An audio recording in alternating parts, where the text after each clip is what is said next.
ইব্রাহিম আলাইহিস সালাতু ওয়াস সালামের দিকে লক্ষ্য করে দেখুন, আল্লাহ প্রথমত পরীক্ষা নিলেন।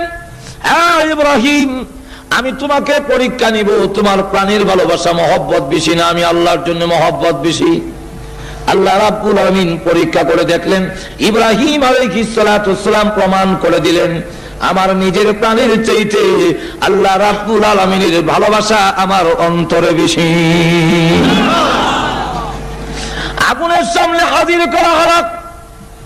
তাফসীরের কিতাব উল্লেখ করে দিয়েছে চতুর্দিকে 30 হাত উঁচা ওয়াল দেওয়া হয়েছে, 2 মাস পর্যন্ত লাকড়ি জমানো হয়েছে, তারপরে আগুন ধরে দেওয়া হয়েছে। ইব্রাহিম আলাইহিস সালাতু ওয়াস সালামের সামনে আগুন। জিবরাইল এসে বলেন আমার কাছে বলুন, আগুন আমি নিভাইয়া দেই। মিকাইল এসে বলে ও আল্লাহর পয়গম্বর আমার কাছে বলুন, আগুন নিভাইয়া দেই।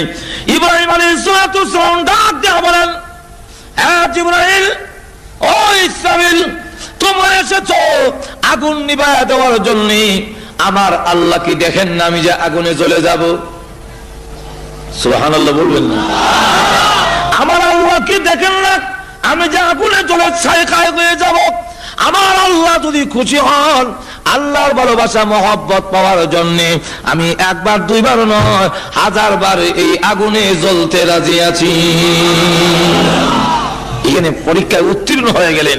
এই জন্য ইয়া নারুর ব্যাখ্যা হলো দুটা, ইয়া নারু কুনি বারদাও ওয়া সালামান আলা ইব্রাহিম। এর একটা ব্যাখ্যা হলো যে আল্লাহ নমরুদের আগুনকে বলেছেন, আর একটা হলো নমরুদের আগুন নয়, ইয়া নারু, এই আগুন বলতে ইব্রাহিম আলাইহিস সালামের অন্তরে যে আল্লাহর ভালোবাসা, আল্লাহর মহব্বতের আগুন। আল্লাহ ডাক দিয়ে বলেন, হে ইব্রাহিম, এই আগুন নিয়ে যদি তুমি নমরুদের আগুনে জাবায়া পড়ন্তরে আছে, এই আল্লাহর ভালোবাসার আগুনের হাওয়ার জাহান্নামের আগুনের হাওয়ার চাইতে বেশি। সুতরাং ইব্রাহিম আলাইহিস সালাম যদি এই আগুন নিয়ে জাবায়ে পড়েন, নমরুদের আগুন নিভে যাবে। এজন্য আল্লাহ রাব্বুল আলামিন যে বলেছেন ইয়া নারু, এই আগুন, এটা ইব্রাহিম আলাইহিস সালামের মহব্বত ভালোবাসার আগুন। ইব্রাহিম আলাইহিস সালাম সেখানে উত্তীর্ণ হয়ে গেলেন, পাস হয়ে গেলেন।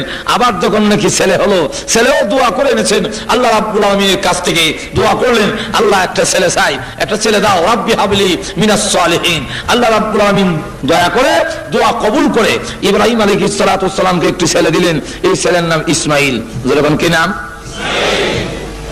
এই ইসমাইল আলাইহিস সালাতু ওয়াস সালাম 1 বছরের হতে না হতে আল্লাহ হুকুম দিলেন এমন জায়গায় নির্বাসন দিতে হবে যে এই জায়গায় কোনো বৃক্ষ, তরলতা, গাছ কিছু নাই। সেই ইতিহাস আমি যাব না, শুধু দৃষ্টান্ত স্বরূপ বলছি। ইব্রাহিম আলাইহিস সালাতু ওয়াস সালাম প্রস্তুত হয়ে গেলেন।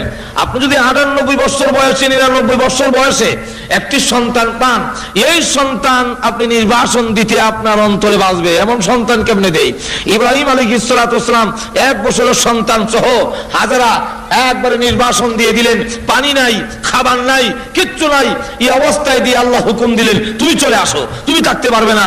ইব্রাহিম আলাইহিস সালাতু ওয়াস সালাম যখন চলে আসতেছেন, এই সময় সূরা ইব্রাহিমের ব্যাখ্যায় তাফসীরে মারিফুল কোরআনে উল্লেখ করা হয়েছে হাজরা আলাইহিস সালাম ডাক দিয়ে বলেন, আপনি কোথায় যাচ্ছেন?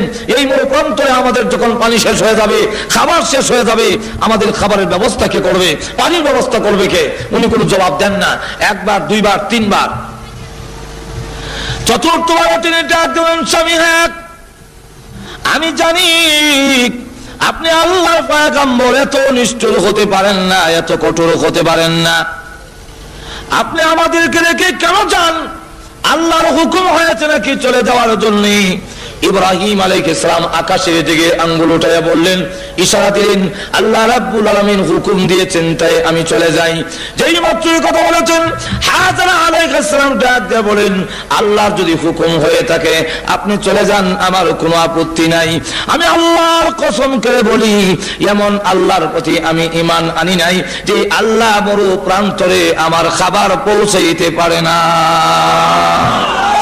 আল্লাহ রাব্বুল আলামিন মরু প্রান্তরে খাবার পৌঁছাবার মতো ক্ষমতা আছে তো?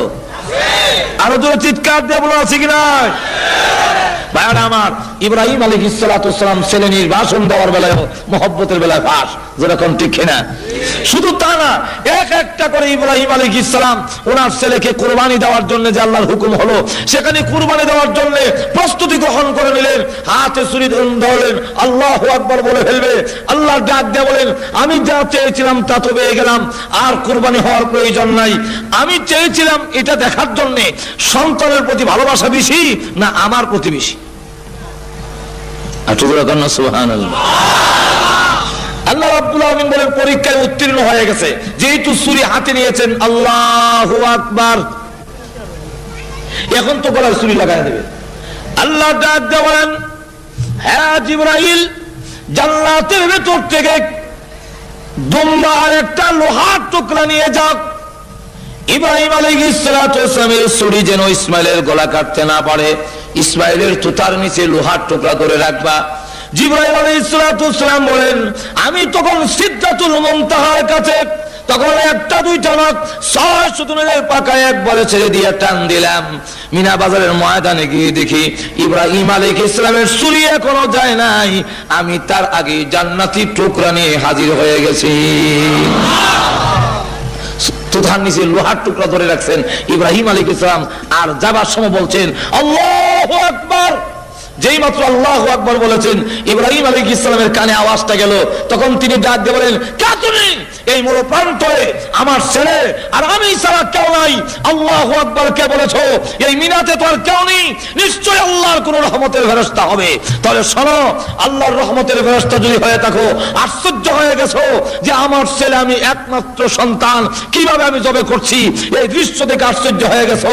তুমি শুনে রাখো, আল্লাহু আকবার, লা ইলাহা ইল্লাল্লাহু, আল্লাহু আকবার, লা ইলাহা, এর অর্থ হলো লা মাহাব্বাতা ইল্লাল্লাহ, আল্লাহ ছাড়া কারো মহব্বত নাই। আমার আল্লাহর ভালোবাসার সামনে আমার সন্তানকে 1000 বার কুরবানি করতে রাজি আছি। আল্লাহু আকবার। এইভাবে দেখেন, লক্ষ্য করে দেখেন, আল্লাহর ভালোবাসা যদি হয় তাহলে সকল কিছু কুরবানি দিতে পারে আল্লাহ ভালোবাসার সামনে। যারা বলুন ঠিক কিনা? তাহলে আল্লাহ রাব্বুল আলামিন বলেন, আল্লাহ রাব্বুল আলামিনকে যারা ভালোবাসে, এই কথা যারা বলে যে আমি আল্লাহকে ভালোবাসি, আল্লাহর ভালোবাসা তো বলা যায় সহজ, কিন্তু আল্লাহর ভালোবাসা কিভাবে পাওয়া যায়? আল্লাহর ভালোবাসা পাওয়া বড় কঠিন। আল্লাহর ভালোবাসা যদি না পাওয়া যায় তাহলে আমার জীবনের সবকিছু ব্যর্থ। এখন আল্লাহর ভালোবাসা কেমনি পাওয়া যাবে? আল্লাহ রাব্বুল আলামিন বলেন, হে রাসূলুল্লাহ আপনি বলুন।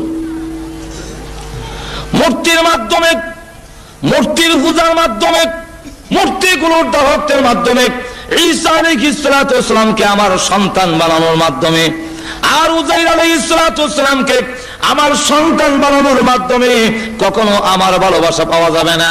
আপনি জানায়া দিন, ইন কুনতুম তুহিব্বুনাল্লাহ ফাত্তাবিউনি ইউহিব্বুকুমুল্লাহ। ইয়া রাসূল আপনি বলুন, তোমরা যদি আল্লাহকে ভালোবাসো তাহলে অবশ্যই অতঃপর ফাত্তাবিউনি, আমি রাসূলকে অনুসরণ করো, আমার জীবনকে ফলো করো। ফাত্তাবিউনি, আমাকে অনুসরণ করো।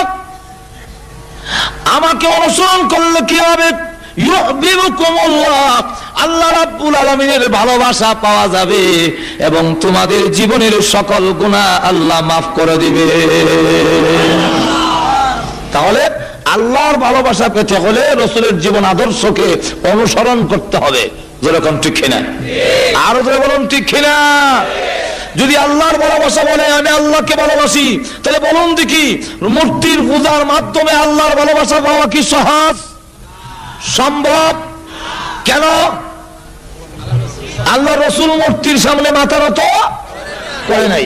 অতএব মূর্তির সামনে মাথা নত করে কখনো আল্লাহর ভালোবাসা যারা দাবি করে, এই দাবি হবে কিন্তু আল্লাহর ভালোবাসা পাওয়া যাবে না।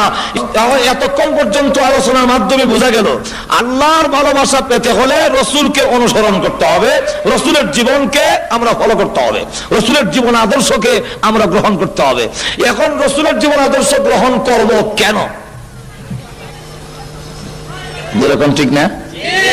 রাসূলের জীবন আদর্শ গ্রহণ করার কারণ হলো, একটা মানুষকে মানে যে সমস্ত গুণগুলোর কারণে একে অন্যকে ফলো করে, অনুসরণ করে, এই 7টি গুণ একমাত্র আমাদের নবীর কাছে ছিল। আল্লাহ রাব্বুল আলামিন বলেন যে এই চরিত্রের অধিকারী একমাত্র বিশ্ব নবী ছাড়া পৃথিবী আর কাউকে আল্লাহ পাঠান নাই। যেরকম ঠিক কিনা? ওয়া ইন্নাকা লাআলা খুলুকিন আযীম। আল্লাহ রাব্বুল আলামিন বলেন রাসূলের চরিত্র হলো মহান চরিত্র। শুন, এই চরিত্র হলো তিন ভাগে বিভক্ত। একটা চরিত্র হলো খুলুকে আহসান, মানে উত্তম ভালো চরিত্র। আরেকটা হলো উত্তম চরিত্র, আরেকটা হলো মহান চরিত্র। ভালো চরিত্র হলো আপনি যদি তাকে গালি দেন তাহলে সে পাল্টা আবার একটা সমান সমান গালি দিয়ে দিল, বেশি দিল না, এই লোকটা মোটামুটি ভালোই।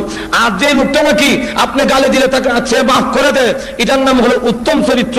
আর মহান চরিত্র হলো তার কাছে তাকে কেউ গালি দিলে, তার সাথে খারাপ আচরণ করলে পাল্টা উনি তার সাথে এমন সুন্দর আচরণ করেন যে আচরণে তার খারাপ চরিত্র ভালো হয়ে যায়। এই চরিত্রটা ছিল একমাত্র মুহাম্মাদুর, আর যখন মুহাম্মাদুর। এই জন্য আসুন আল্লাহ হাবিব রাহমাতুল লিল আলামিনের কাছে সূরা এসে বলা হয়ে গেছে, যারা জিনা করত রাসূলের কাছে এসে এক সাহাবী বলেন, ইয়া রাসূলুল্লাহ, ইয়া হাবিবাল্লাহ, আমি জিনা করতে মন চাই, আমার জিনার জন্য অনুমতি দিন, পারমিশন দিন। আমাদের দেশের কোন জিনাকারী বেবিচারী কি পিসা হুজুরের কাছে গিয়ে বলবে নাকি যে আমাকে জিনা করার অনুমতি দিন? আর যদি বলে তাহলে জুতাটা ফিরানো শুরু হয়ে যাবে। কিন্তু আল্লাহ হাবিব রাহমাতুল আলামিন রাগ করলেন না, গুসা করলেন না, তাকে শুধু বললেন, ঠিক আছে আগে বলো তোমার বোনের সাথে যদি কেউ জিনা করতে চায় তুমি পারমিশন দিবে কি? না গো হুজুর, হাত ভেঙে ফেলবো। কেউ যদি তোমার মেয়ের সাথে জিনা করতে চায় তুমি পারমিশন দিবি? হুজুর বলেন কি, ঠ্যাং ভেঙে গেলাম। তোমার মার সাথে যদি কেউ জিনা করতে চায় তুমি অনুমতি দিবে কি? হুজুর ওর মাথা ভেঙে ফেলবো। ঠিক আছে, তোমার স্ত্রীর সঙ্গে যদি কেউ জিনা করতে চায় তুমি পারমিশন দিবে কি? হুজুর ইচ্ছে মিলে সিংহে হু দেওয়ার আগে আমি নিজে হু দিলাম, কিয়ামত শুরু করে দেবে। আল্লাহ রাসূল বলেন, লা সাহাবিক, এবার তোমার দেখ পৃথিবীর যত মহিলা আছে সব মহিলা চার ভাগে বিভক্ত, হয়তো কারো মেয়ে, না হয় কারো বোন, আর না হয় কারো মা হবে, না হয় কারো স্ত্রী হবে। তুমি যার সাথে জিনা করবে ওই মহিলা তো কারো বোন, না হয় কারো মেয়ে, না হয় কারো মা, না হয় কারো স্ত্রী। তোমার কাছে যেমন তোমার মার ইজ্জত আছে, তোমার কাছে যেমন তোমার স্ত্রীর ইজ্জত আছে, তোমার কাছে যেমন তোমার বোন এবং তোমার মেয়ের ইজ্জত আছে। যেই লোকের বোনের ইজ্জত নষ্ট করবে তারও তো বোনের ইজ্জত আছে, কেমনে নষ্ট করবে? তার কাছে তো খারাপ লাগবে।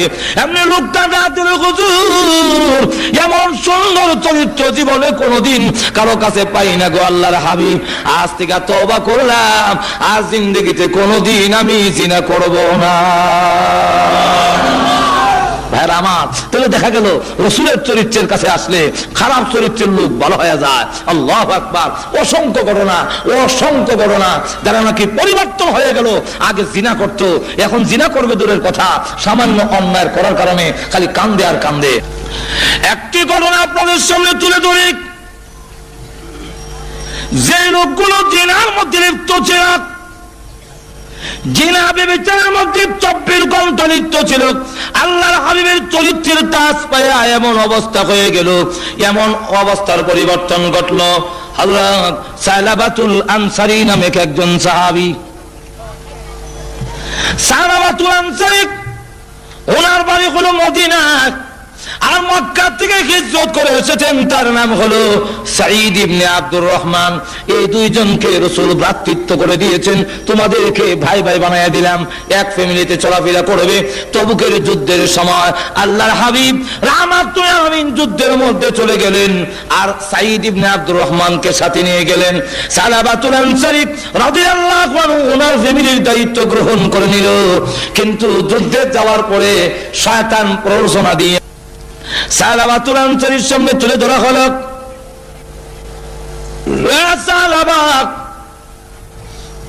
সাঈদ ইবনে আব্দুর রহমানের স্ত্রী বড় সুন্দরী, স্বামী বাড়িতে নাই, বিরাট বড় সুবর্ণ সুযোগ।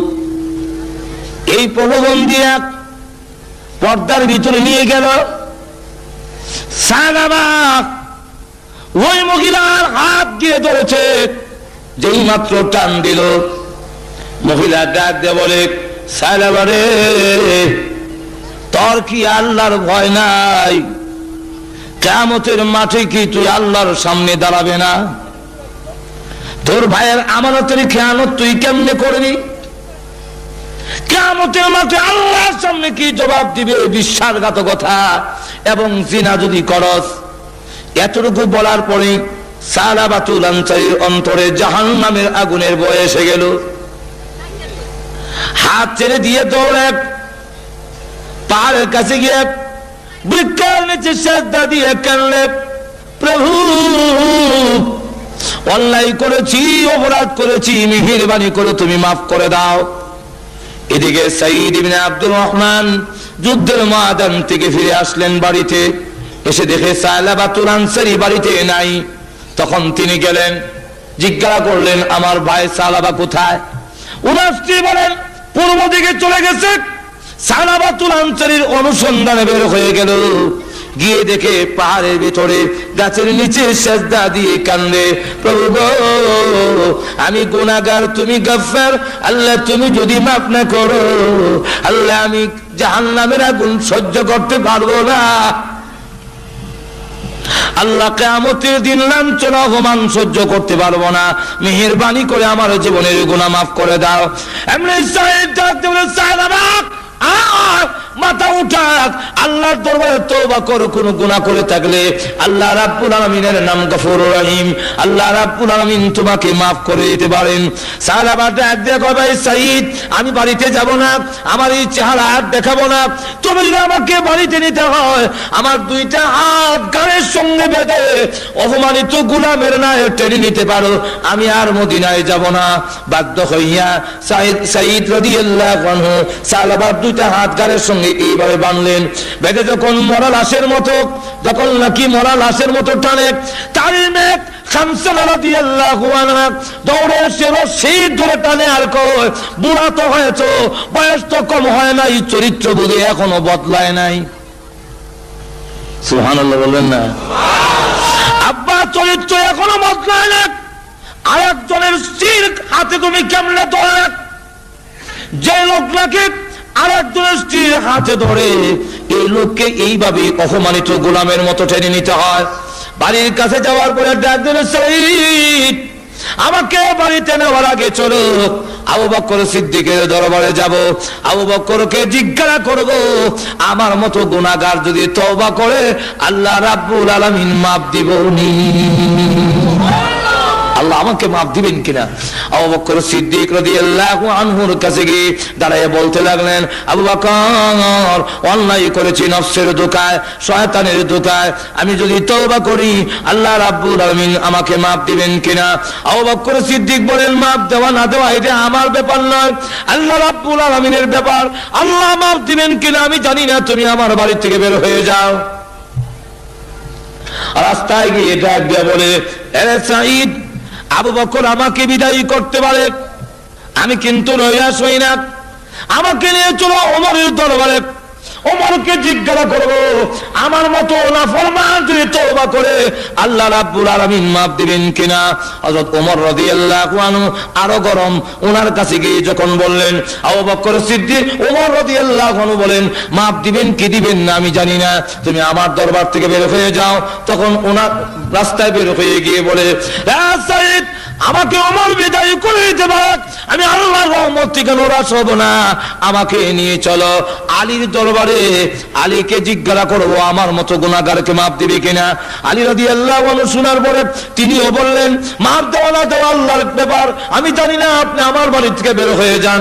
রাস্তায় গিয়ে ডাক দিয়ে বলে, আরে সাঈদ, আমার ইচ্ছা ছিল রাহমাতুল লিল আলামিন যেন আমার আলোচনা, আমার কথাটা